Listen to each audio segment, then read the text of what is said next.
Good day to everyone. The topic that we will be reporting for today is about the Education Act of 1982.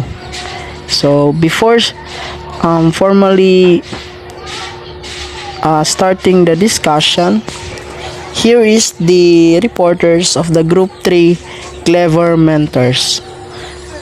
First, yours truly, Yumuljan Bagyo, Hazel Ann Espinosa, Kimberly Claire Sarol, Evelyn M. Abil, and Ailey Joy Humeles. The Education Act of 1982, also known as Batasang Pambansa bilang 232 in the Philippines. It is a significant legislation that establishes the legal foundations of inclusive and special needs education in the country. So it is signed into law by then President Ferdinand Marcos Sr. on September 11, 1982. It aims to provide equal access to quality education for all learners, regardless of their abilities or disabilities, while the specific provisions related to inclusive and special needs education. Under the Education Act of 1982, the following provisions are relevant to inclusive and special needs education. So, Section 1. This act shall be known as the Education Act of 1982. This section declares that it is the policy of the state to provide quality education to all Filipinos, regardless of their sex, age, creed, socioeconomic status, physical and mental conditions, racial or ethnic origin, political or other affiliation. This policy encompasses individuals with diverse learning needs, including learners with special needs. Let's now proceed to Section 2, coverage. This act shall apply to and govern both formal and non-formal systems in public and private schools in all levels of the entire educational system. So this act promotes non-discrimination and equal opportunities in education. It states that educational institutions must refrain from any form of discrimination and ensure that all learners, including those with special needs, have equal access. So for further discussions, here is my co-reporter for the continuation. Section 4. Declaration of Objectives. The educational system aims to: first, provide for a broad general education that will assist each individual in the peculiar ecology of his own society to attain his potential as a human being, enhance the range and quality of individual and group participation in the basic functions of society, and acquire the essential educational foundation of his development into a productive and versatile citizen. Second, train the nation's manpower in the middle-level skills for national development. And third, develop the profession that will provide leadership for the nation in the advancement of knowledge for improving the quality of human life. And lastly, fourth, respond effectively to changing needs and conditions of the nation through a system of educational planning and evaluation. Towards the realization of these objectives and pursuant to the Constitution, all educational institutions shall aim to inculcate love of the country, teach the duties of citizenship, and develop moral character, personal discipline, and scientific, technological, and vocational efficiency. Furthermore, the educational system shall reach out to educationally deprived communities in order to give meaningful reality to their membership in the national society, to enrich their civic participation in the community and national life, and to unify all Filipinos in a free and just nation. Now let's proceed to Section 9, which is the right of students and schools. So, in addition to other rights and subject to the limitation prescribed by law and regulations, students and pupils in all schools shall enjoy the following rights. First is the right to receive primarily through competent instruction, relevant quality education in line with national goals and conducive to their full development as a person with human dignity. So, this right recognizes the importance of education as a fundamental tool for individual empowerment and social progress, and emphasizes the need for education that is aligned with national goals and values. So, the right next is the right to freely choose their field of study subject to existing curricula and to continue their course therein up to graduation, except in cases of academic deficiency or violation of disciplinary regulations. So, this is the right of every student to choose their desired field of study and pursue it up to graduation, as long as they meet the academic and disciplinary requirements set by their school. So, this right recognizes the importance of academic freedom and individual choice in shaping one's educational path, while also acknowledging the need for academic standards and rules to ensure the quality and integrity of education. Next is the right to school guidance and counseling services for decisions and selecting the alternative in field of work suited to his potential. So, this rights means that every student to receive guidance and counseling services from their school to help them make informed decisions about their career path.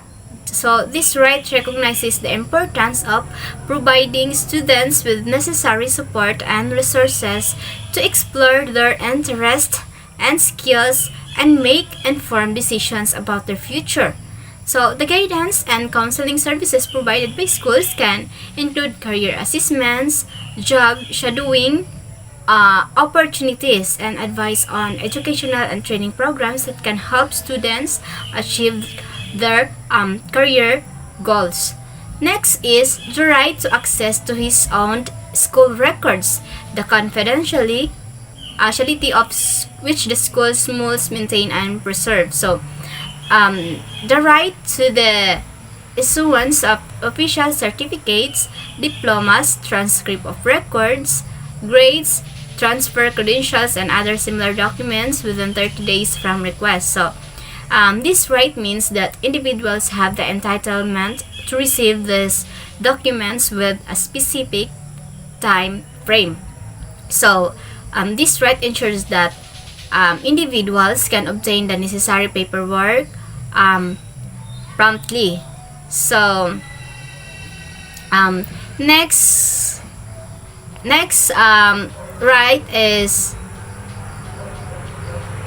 the right to publish a student newspaper and similar publication, as well as the right to invite resource person during assemblies, symposia, and other activities or of similar nature. Next right is the right to free expression of opinions and suggestions, and to effective channels of communication with appropriate academic channels and administrative bodies of the school or institution. Next right is the right to form, establish, join, and participate in organizations and societies recognized by the school to foster their intellectual, cultural, spiritual, and physical growth and development, or to form, establish, join, and maintain organizations and societies for purposes not contrary to law. So, these rights refers to freedom bestowed upon individuals to engage in various groups and associations within the educational setting. So, these rights allow students to actively participate in clubs, organizations, and societies that promote their intellectual, cultural, spiritual, and physical growth and development. So, also grants them the liberty to create and maintain their own organizations or group as long as these activities comply with legal regulations. Ultimately, this right fosters a diverse and inclusive environment that supports the personal and social development of students. So, next right is the right to be free from involuntary contribution except those approved by their own organizations or societies. So, this phrase signifies that individuals have the liberty to determine whether or not they want to contribute financially to specific groups or organizations. So this right ensures that individuals cannot be compelled to make financial contributions against their will, except when they have willingly given their approval to contribute to their own organizations or societies. So, and also it protects individuals from being pressured or coerced into making involuntary financial contribution. So, contributions, and also allowing them to exercise their autonomy and make decisions about their own financial commitments. The Act recognizes the significant role of non-formal education, particularly in programs designed for learners with special needs. It acknowledges that not all individuals can thrive within the national education system and therefore highlights the importance of alternative learning systems. So, these alternative programs aim to provide educational opportunities to individuals who may not have different learning styles or needs, ensuring inclusivity and equal access to education for everyone. So, that's all for Section 9. So this time we will going to proceed Section 24 of Education Act of 1982. This section says that specialized educational service, the state further recognizes its responsibility to provide, within the context of the formal education system, services to meet special needs of certain clientele. Clientele, it refers to the students. This specific type which shall be guided by the basic policies of the state embodied in the general provision of this act. So first, we have work education or practical arts as a program of basic education which aims to develop the right attitudes towards work, and technical vocational education, post-secondary but non-degree programs leading to 1, 2, or 3-year certificates in preparations for a group of middle-level occupations. Work education or practical arts, it refers as viewed as purposive and meaningful manual work organized as integral part of learning, especially to the persons with disabilities.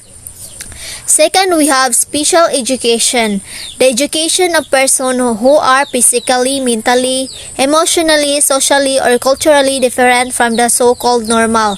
So it refers to the persons with disabilities. Individuals that they require modifications of school practices or services to develop them to their maximum capacity. So when we say special education, it is a separate system of education designed for the needs of differently abled children. It's a form of instruction that designed to meet the needs of students with disabilities so that they can learn the same skills and information as other children in school. So third one, we have non-formal education. Any organized school-based educational activities undertaken by the Ministry of Education, Culture, and Sports and other agencies aim at attaining specific learning objectives for a particular clientele, especially the illiterates. So when we say illiterate, it is the persons unable to write or read, and the out-of-school youth and adults, distinct from and outside the regular offerings of the formal school system.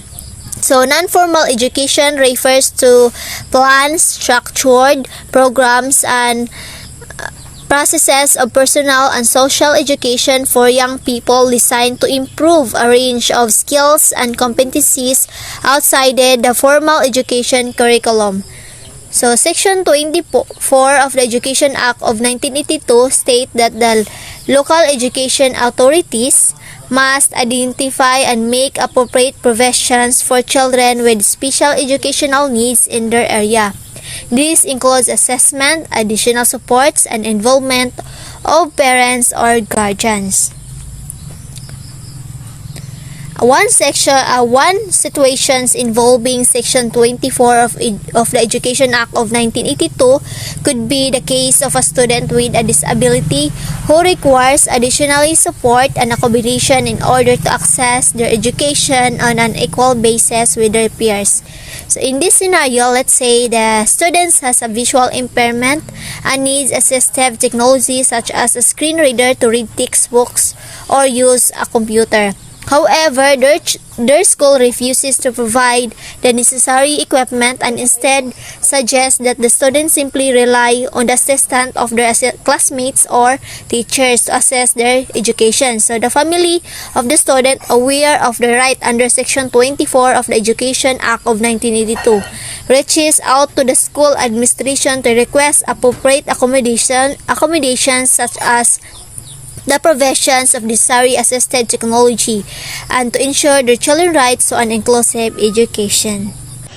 So, in Section 41, government assistance. The government, in recognition of their complementary role in the education system, may provide aid for the programs of private schools in the form of grants or scholarships or loans from the government financial institutions, provided that such programs meet certain defined educational requirements and standards and contribute to the attainment of national development goals. So, in this section, it emphasizes the importance of parental involvement in education, including parents of children with special needs. So it encourages collaboration between schools, parents, and communities to address the unique needs of their learners effectively. So while the Education Act of 1982 does not provide specific guidelines for inclusive and special needs education, it sets the legal foundation that supports the principle of equality, non-discrimination, and equal access to education. So these principles are crucial in ensuring that learners with special needs are not excluded, rather included in the educational system. So in practical situations, the law specified in the Education Act of 1982 serves as the basis for various policies and programs that promote inclusive and special needs education. So some examples include, so we have accessibility, individualized education plans or IEPs, inclusive classroom practices, collaborative partnerships, and special education centers and services. So first, we have accessibility. So the Act provision can be used to advocate for physical accessibility in schools, ensuring that learners with disabilities can navigate the school's premises independently. So we also have individualized education plans or IEPs. Schools can develop and implement IEPs for students with special needs, taking into consideration their unique educational requirements and providing appropriate support. So third is inclusive classroom practices. So the Act can be used to encourage schools and adopt inclusive classroom practices such as differentiated instruction, accommodations to cater the diverse learners effectively. So fourth is collaborative partnerships. So the Act promotes collaboration between schools, parents, and communities, enhancing the involvement of parents and support networks in the education of students with special needs. So the last situation is special education centers and services.